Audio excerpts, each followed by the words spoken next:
Hello, hello. Today is day 8 of the Fall Watercolor Challenge. I can't believe it. We've done a whole week. Today we're going to be painting some apples, actually just one apple. And what we're going to be working on is learning how to kind of get that shininess on an apple using the lifting technique. Okay. So I will probably do like 2 different layers, but if you want to just watch and maybe do 1 layer or do 3 layers, whatever. And I'll explain to you why I'm doing that when I'm doing it. Okay, so you want to get the basic shape of your apple. I'm going to just use kind of like a light orange, yellow, a little bit. And in this first layer, we're just kind of getting an undertone, okay? Just a nice underlayer. This is going to be one of those apples that's turning green, turning red. It's kind of getting ready. My water's a little dirty, so my apple's going to be a little ruddy, but that's okay because, maybe it fell on the ground a little bit too. Maybe it's rolling around. We've got some deer that come to our house, and they have been nibbling on the ground apples. Okay, so I'm just filling in this shape with a really light layer. And what I'm going to do is I'm going to start adding in my color, but I'm imagining that I'm getting a little bit of a shine right here. So maybe this has like a little bit of green down here.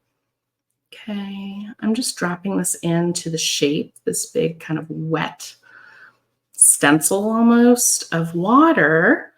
I'm just dropping that green in there. I can use my brush to kind of tickle it in different spots. Let's just zoom in a little bit here so you can really get on in there. Maybe a little bit more. Okay. It's kind of leaving some weird streakiness. So I'm going to dry my brush out and I'm going to just blend that a little bit. See how I'm just kind of smushing my brush down and wiggling it around. Just giving it a little wiggle. Okay. My hand needs more room. I'm going to grab some of that red. Okay, I'm using a little bit. It's my permanent rose quinacridone mixed with a bit of my alizarin gold from Da Vinci Paints. I'm going to add this to the top here. And we're using this wet and wet technique to get that really soft blend as fruit turns colors. This is a really great way to get that transitional time where they're still kind of trying to figure out what color they are. Just by using this wet and wet. Then I'm taking a dryish brush, just a little bit damp, creating some of those little streaky lines to help with that transition. We'll do a little bit over here too. If yours is starting to get wet, or get dry, you can always add a little bit more water to it. Like I would just maybe grab some water and then just kind of slap it in there to help keep it all from drying up on me. So we'll want to work kind of fast, but you can always add more water to your mix. And I am just going to not put any paint in this section, okay? Adding more water, more paint. But I want to leave that section unpainted. Almost looks like there's a bite out of it. You could do that too. But I'm going to pretend it's shiny. And so now I'm taking my brush. It's just, it's damp because I've been using it, but it's pretty dry. I've wiped it on my paper towel. And I'm just taking this opportunity to just push that paint in the direction where I want it to go. If I find that it's starting to pick up a little bit more paint than I'm wanting it to, I can always just clean it off by wiping it on my paper towel. Okay, maybe I want a little more green in there. Even put in a little bit of yellow. And you could really fuss with this a lot if it's starting to get kind of too muddy, like that red and the green is mixing in together and creating like a kind of muddy color and you're not digging it. Just stop and then we can add more in the second layer, okay? So here we have used the wet and wet technique to drop in color where we want it to drop into. We're going to let this dry. And then we are going to, I always like to add the little back bump of the apple too. I kind of forgot that. And so let's just do that. It's like a little wedge there. Just using a little white space like we've used in our gourds to differentiate where the edge of that apple is. Just leave a little white space. Okay, maybe put a little green in there. That's where our stem's gonna go. Okay. So now we're gonna dry this. I'm gonna use my little heat embossing tool. You can use a hair dryer. You can use your excellent patience. Tell me what that's like. And I'll catch you back in just a moment. Okay, now that my apple is dry, we're actually going to add another layer. I'm just going to do a nice solid red layer. So I'm using this alizarin gold mixed with maybe a little bit of my permanent red. And I'm just going to cover the apple part that we've already painted. I want it to be somewhat juicy. Okay, we'll cover and kind of light. So if it's looking too dark, just go right into your water cup and grab more water. Okay. And I'm using the side of my brush, my Sasquatch. If you've got a bigger brush, go for it. Use it now.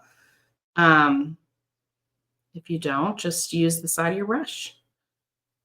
And as I'm painting close to my little reflection zone that we want to focus on, I am still going to paint there with my paint or with my brush, but I'm just going to add water there.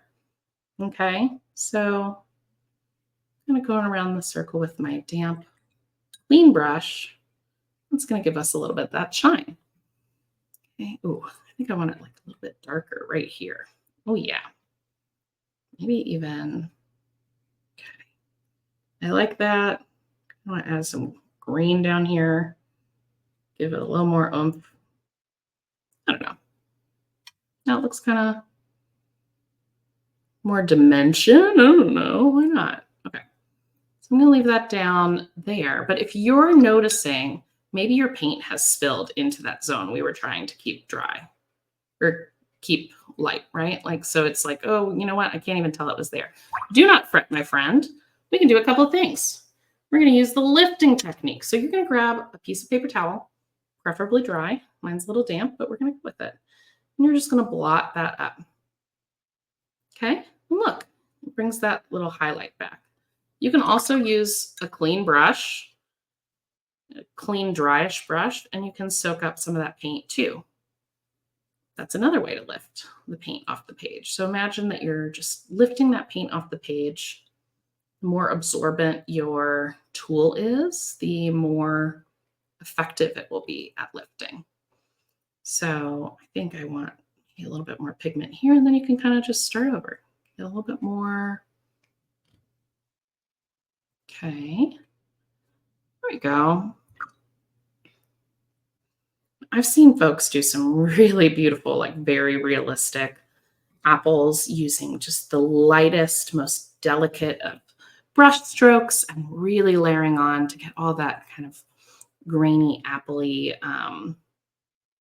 you know how the skin just has that really cool textured look, even though it's smooth. And you can do that. It's going to be very slow and very dry brushes. Just gently layer after layer, waiting for it to dry to build that personality up. But for me, I am like, this baby looks ready to eat. So I'm going to put a little stem on there. A little stem on this cutie. Okay. I am going to put maybe a little leaf on this little cutie. Grabbing some of my olive green, mixed in with a little of my perylene green, and maybe just a smidge of my red to give it that earthy texture. And I'm going to use my 2 brush stroke leaf tips from day 2. All right, so let's grab, there we go. There we go. Look at that. Yeah. Hi, little apple. You are so cute. And then I'm just feeling a little spicy, so I'm gonna just add like a little shadow down here. Just kind of wanna, I'm gonna have it touch the apple. Why not, you know? That's not where the shadow would be if that was where the sun was. Is it? No, absolutely not. It would be over here. It's coming from here. What are you thinking, Kate? You're crazy. All right, here we go. Here we go. Now it's not just floating in space. And I like to add shadow by adding like a wet and wet. I think it's really fun to just play around with the shape of I don't know, grounding your object with just a little bit of like wild willowy watercolor. It's just like, put it wherever you want. Um, yeah, I'm just adding in a little purple right there. I didn't wait for it to dry. So is it going to focus? It's bleeding a little bit down here, and that purple is seeping up into my apple. And, former perfectionist me would be like, it's ruined. Let's start over. Okay. If you're feeling that way, if that happens in your paintings, I challenge you to like, I'm noticing this. It's not what I intended. And I can't wait to see where this water and this paint takes me. Okay. So I know sometimes watercolor can feel really frustrating or overwhelming because it's like not doing exactly what you want it to do. Right.